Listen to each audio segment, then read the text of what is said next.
Richard Coleman stared at the ceiling fan in his bedroom, watching it rotate slowly above him. The empty space beside him in the queen-sized bed remained undisturbed, just as it had been for the past 7 months, since Sarah's sudden passing. The house in suburban Boston felt too quiet, despite the occasional creaks and settling noises of the century-old colonial they'd purchased together 3 years ago. Down the hall, he could hear Lucas tossing and turning again. It was the 3rd night this week his son had trouble sleeping, and Richard knew it wouldn't be long before the patter of small feet would make their way to his doorway. "Dad?" The small voice came right on cue. Lucas stood in the doorway, clutching his worn, stuffed bear, his eyes wide with anxiety, in the dim glow of the nightlight from the hallway. Richard propped himself up on his elbow.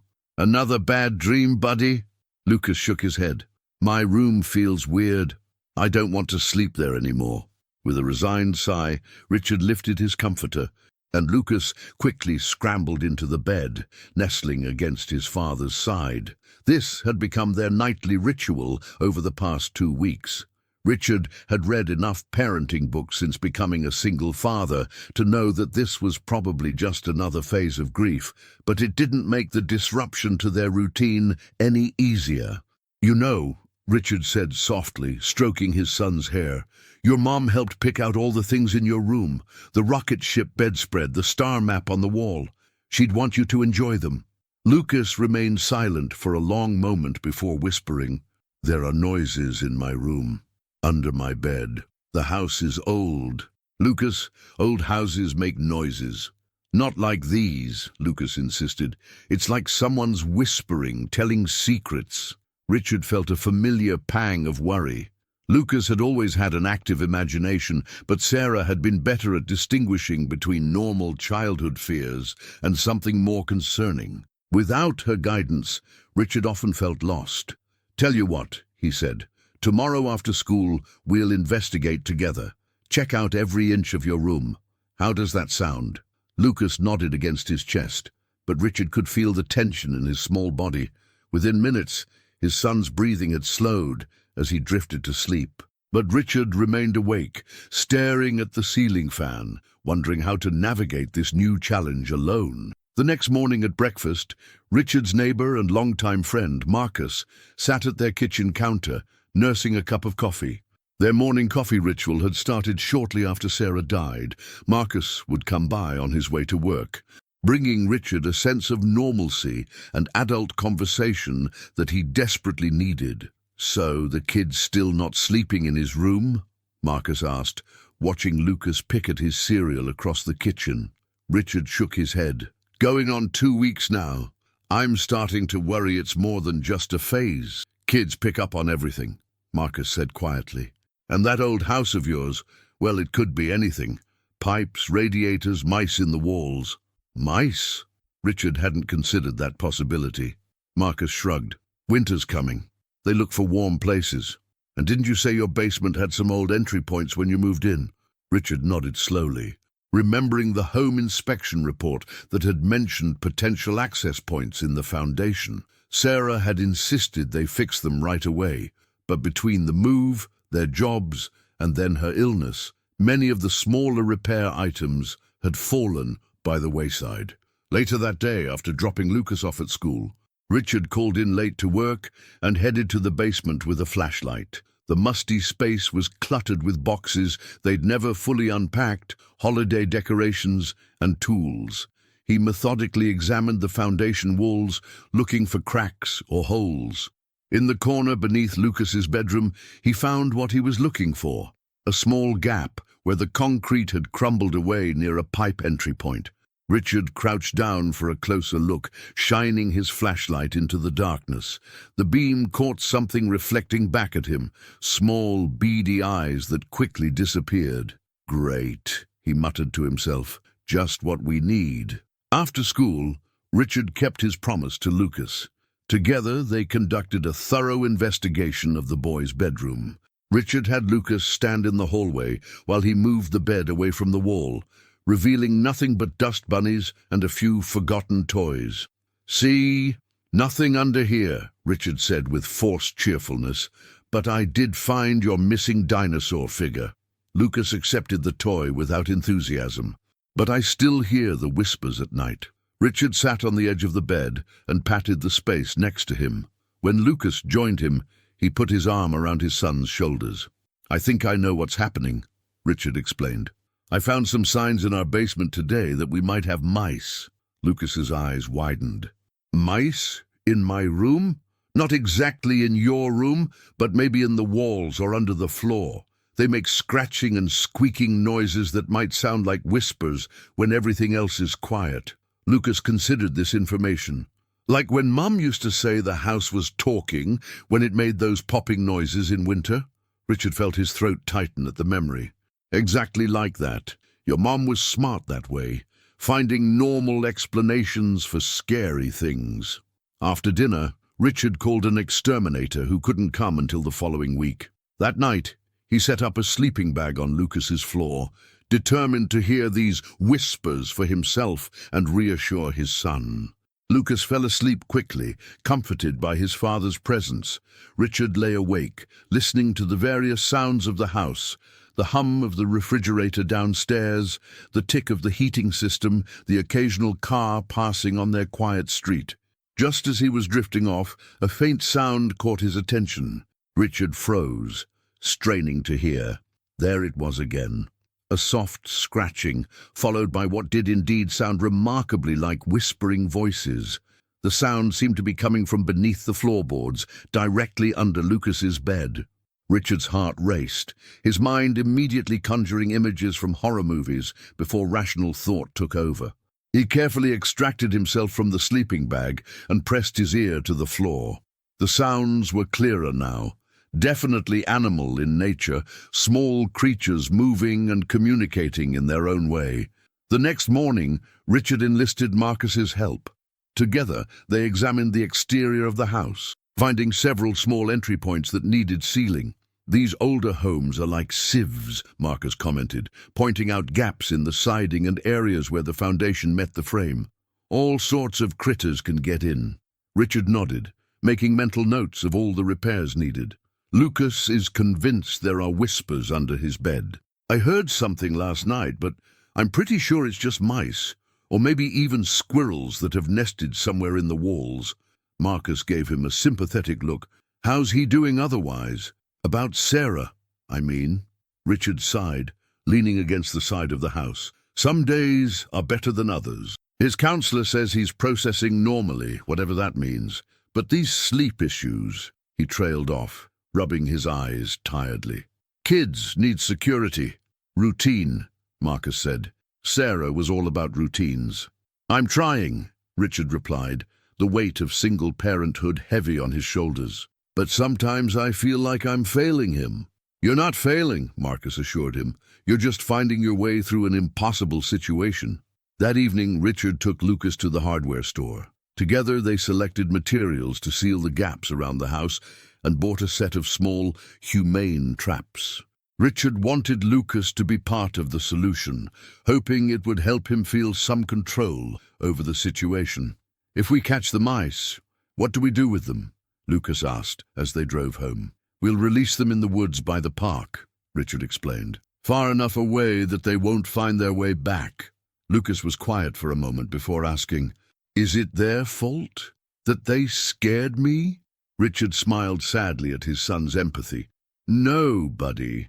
They're just trying to find a warm home for the winter, just like we all need a safe place to live." That night, Richard set up the traps in the basement near the entry points he'd discovered.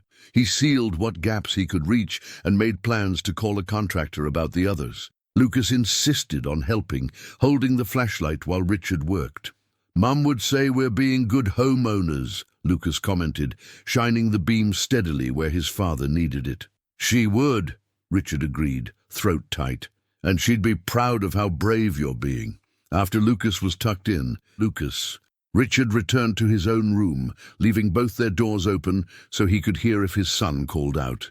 He was exhausted from the physical labor and emotional strain of the day, but for the first time in weeks, he felt like he was making progress, not just with the house, but with helping Lucas face his fears. As he drifted off to sleep, Richard made a mental note to call Lucas's counselor in the morning.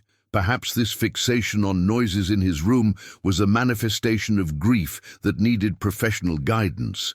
Either way, Richard was determined to solve both the practical problem of the home invaders and the emotional challenges his son was facing. The weekend arrived with no improvement in Lucas's sleeping habits. Despite Richard's efforts to seal the entry points around the house, the traps in the basement remained empty, and Lucas continued to insist on hearing whispers at night. Richard's own sleep suffered as he found himself lying awake, listening for the mysterious sounds. On Saturday morning, Richard contacted Lucas's therapist, Dr. Chen, who agreed to a video call. It's not unusual for children to develop new fears after losing a parent, Dr. Chen explained after Richard described the situation. The bedroom often becomes a focus because it's where they're alone with their thoughts. But he insists these whispers are real, Richard said, keeping his voice low so Lucas wouldn't overhear from the living room where he was watching cartoons. And honestly, I've heard something too. That doesn't necessarily mean it's not also connected to his grief, Dr. Chen replied gently. Even if there are actual noises, which in an old house is very likely, Lucas's reaction to them is what matters. Fear of being alone, fear of losing you too. These can amplify normal house sounds into something more threatening in his mind. Richard nodded, remembering how Lucas had started having nightmares shortly after Sarah's funeral. What should I do? Continue addressing the practical issues. Find the source of the noises if you can. But also, try creating new positive associations with his bedroom. Maybe rearrange some furniture, add some new decor he picks out. Make it feel like a space he has control over. After the call, Richard proposed a bedroom makeover to Lucas, who seemed cautiously enthusiastic. They spent the afternoon looking at ideas online and making a shopping list. "Can we paint it blue?" Lucas asked. "Like the sky?" "Of course," Richard agreed, relieved to see genuine excitement in his son's eyes. While Lucas was designing a new layout for his room on paper, the doorbell rang. It was Ellen, Sarah's sister, making her weekly visit. She came bearing groceries and her usual warm smile that never quite reached her eyes since her sister's passing. "How are my favorite boys doing?" she asked, giving Lucas a big hug before turning to Richard. Richard helped her with the bags. "We're planning a bedroom renovation," he explained. "Lucas has been having trouble sleeping in his room." Ellen's expression grew concerned. "The nightmares again? Different this time," Richard said quietly. "He says he hears whispers under his bed." Ellen's eyebrows rose. "That's specific." While Lucas showed his aunt his room redesign plans, Richard brought Ellen up to speed on his mice theory and the steps he'd taken so far. "Have you checked the air vents?" Ellen asked. "In my old apartment, the vents would carry sounds from other units. It sounded like people talking sometimes." Richard frowned. "The heating vents. I didn't think of that." After Ellen left, Richard inspected the heating vent in Lucas's room, which was positioned near the bed. He noticed it was slightly loose, so he tightened the screws and made a note to check the entire ventilation system. That night, Richard once again set up camp in Lucas's room. This time, he positioned himself directly next to the heating vent, determined to identify the source of the mysterious sounds. Hours passed in silence. Lucas slept peacefully, perhaps comforted by the plans to transform his room. Richard had nearly dozed off when he heard it, a faint but distinct sound coming through the vent. It wasn't quite a whisper, but rather a soft, rhythmic rasping. Richard pressed his ear against the metal grate. The sound was clearer now. Something was definitely moving inside the ductwork. He carefully removed the vent cover and shined his phone's flashlight into the opening. The beam reflected off something moving several feet down the metal tunnel. The next morning, Richard called an HVAC specialist who agreed to come by that afternoon. Lucas went to a scheduled playdate with a friend, giving Richard time to fully investigate. The technician, a middle-aged woman named Diane, listened attentively to Richard's description of the sounds. "Homes this age have all sorts of quirks," she said, as she inspected the ductwork in the basement. "But based on what you're describing, I have a pretty good idea what's going on." Using a specialized camera, Diane snaked a flexible tube through the vents, the images displaying on a small screen she held. Richard watched as the camera navigated the dusty passages. "There," Diane said, pointing at the screen. "See that?" Richard leaned closer. In the grainy footage, he could make out what appeared to be a small nest made of insulation, paper, and fabric scraps, and inside, several tiny forms huddled together. "Flying squirrels," Diane announced. "They've made themselves quite at home in your ductwork." Richard was momentarily speechless. "Flying squirrels, not mice." "Nope. These little guys are nocturnal and very social. They make all sorts of chirping and soft chattering sounds to communicate, especially at night. When that sound travels through metal ductwork and up into a quiet bedroom, it could absolutely sound like whispers to a child, or even to an adult." Relief washed over Richard. There was a rational explanation, just as he'd hoped, but removing the animals would be tricky, especially with young ones in the nest. "We'll need to get a wildlife removal specialist," Diane explained. "They can safely relocate the family. In the meantime, I'd recommend blocking off this section of ductwork so they don't venture further into your system." That evening, when Lucas returned, Richard shared the discovery, showing him pictures of flying squirrels on his tablet. "They're kind of cute," Lucas admitted, studying the images of the large-eyed creatures with their distinctive flaps of skin between their limbs that allowed them to glide. "They are," Richard agreed, "but they can't stay in our vents. The wildlife removal people will come tomorrow to safely move them somewhere better for them and for us." Lucas was quiet for a moment. "Can I watch when they take them out? I want to see them." Richard hesitated, then nodded. "As long as you stay back where it's safe." That night, for the first time in weeks, Lucas agreed to try sleeping in his own room, with the understanding that the whispers were just squirrel families talking to each other. Richard still stayed with him until he fell asleep, both of them occasionally hearing the chittering sounds with new understanding rather than fear. As Richard watched his son sleeping peacefully, he felt a bittersweet sense of accomplishment. Sarah would have loved this moment, the mystery solved, their son learning about nature in an unexpected way. He could almost hear her laugh, could imagine her saying, "See, the world is full of wonders, not monsters." He gently touched the empty space beside him on the edge of Lucas's bed, whispering into the darkness, "We're going to be okay, Sarah, we're figuring it out." The wildlife removal team arrived early the next morning. Lucas watched in fascination as they carefully extracted the flying squirrel family, a mother and 4 babies, their large black eyes glinting in the flashlight beams, their tiny bodies surprisingly small in the specialist's gloved hand. "Where will they go?" Lucas asked, standing beside Richard at a safe distance. "We've got a release site in the conservation area about 5 miles from here," the specialist explained. "It's perfect habitat for them, plenty of mature trees, natural food sources, and no houses to move into." After the squirrels were safely contained in a specialized carrier, the team began the process of cleaning the ductwork and sealing all potential entry points. They discovered several small gaps where the roof met the chimney, the likely entry point for the flying squirrels. "They can squeeze through openings the size of a quarter," the lead technician explained, "and once they find a warm, safe spot, they invite the whole family." Richard nodded, thinking how the house had been neglected in subtle ways since Sarah's illness began.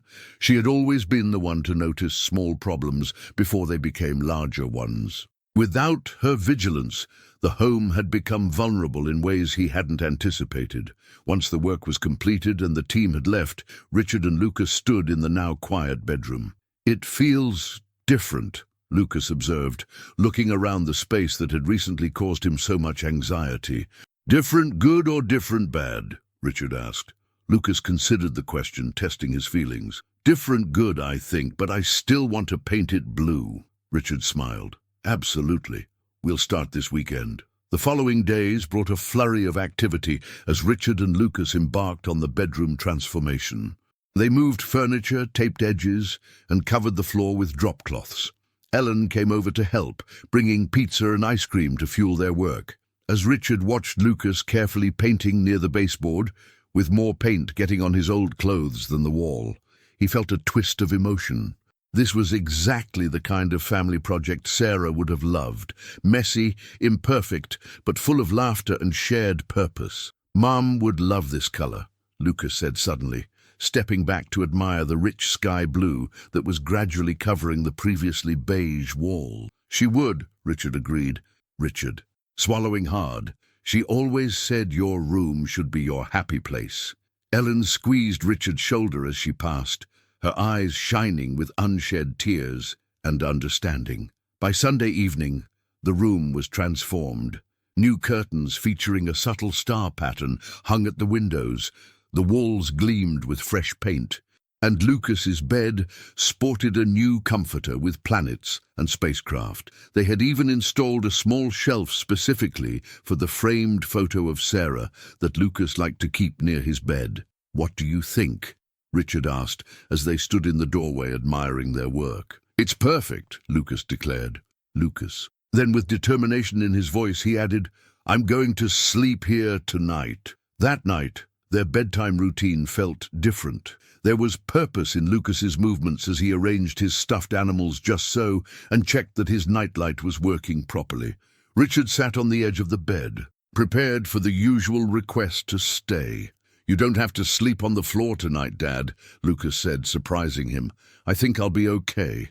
Richard searched his son's face. "Are you sure? I don't mind staying until you fall asleep." Lucas nodded. "I'm sure. And—" he hesitated, then continued in a rush. "If I get scared, I know Mom is watching over me. Even though she's not really here, she's still my mom." Richard felt his chest tighten with emotion. "That's exactly right, buddy. And I'm just down the hall if you need me." After kissing Lucas goodnight, Richard paused in the doorway, watching as his son settled comfortably into his bed, no longer afraid of what might lurk beneath it or what sounds might come from the vents.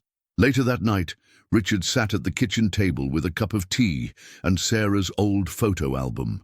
He traced her smile in their wedding picture, then flipped to images of her holding newborn Lucas, her face radiant with joy and exhaustion. "We had a breakthrough today," he whispered to her image. "He's braver than I give him credit for, just like you were." A noise from upstairs made him pause. He listened carefully, but it was just the house settling, the normal, natural sounds of their home adjusting to the cool night air. No whispers, no mysteries, just the comfortable sounds of the space they shared. Richard closed the album and headed upstairs.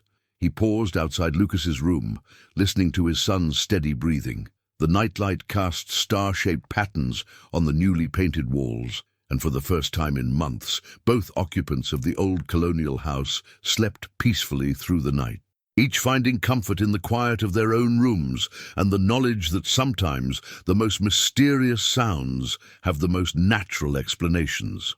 In the morning, Richard awoke to the unfamiliar sensation of having slept through the night. He quickly checked Lucas's room, half expecting to find it empty. Instead, Lucas was still fast asleep in his own bed, one arm thrown over his stuffed bear, his face peaceful. As Richard quietly closed the door and headed downstairs to start breakfast, he felt something shift inside him, a small but significant realignment, like a weight being set down after carrying it for too long. They would always miss Sarah, would always feel her absence in countless moments, both large and small. But for the first time since her death, Richard truly believed what he had been telling Lucas all along. They were going to be okay. Outside, the first light of dawn illuminated their yard, where a small flying squirrel glided silently between trees before disappearing into the forest beyond their property, unseen by father and son, but a reminder nonetheless that life continues, finds new homes and adapts to change, just as they were learning to do, one day at a time.